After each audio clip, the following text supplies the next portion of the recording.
कर्मयोग में 3 पॉइंट आते हैं।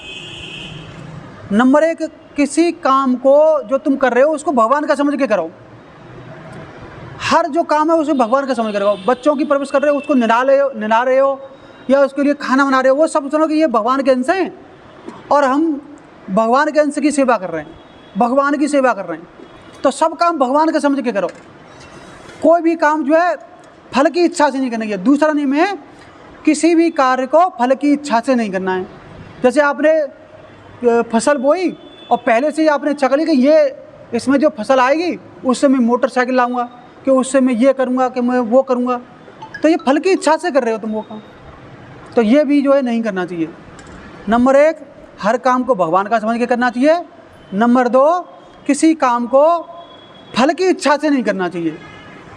तीसरा नियम है इसमें, जो भी फल प्राप्त हो आपको किसी काम को करने से, जो भी फल प्राप्त हो उसको आपको पहले भगवान को अर्पण करना है, भगवान के पास रखना है, भगवान से कहना है कि भगवान ये फल जो है हमें प्राप्त हुआ है, आप इसे स्वीकार करो और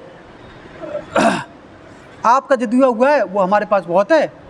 तो ये हमें भाव रखना चाहिए भगवान का।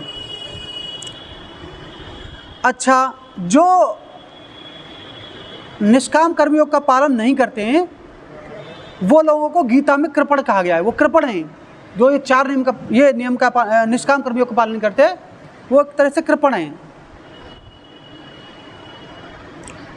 देखो, अगर हम निष्काम कर्मयोग का पालन नहीं करेंगे तो हमारे द्वारा जाने अनजाने में किए गए पाप पुण्य वो हमारे साथ जाएंगे और उनको भोगने के लिए फिर से हमें आना पड़ेगा।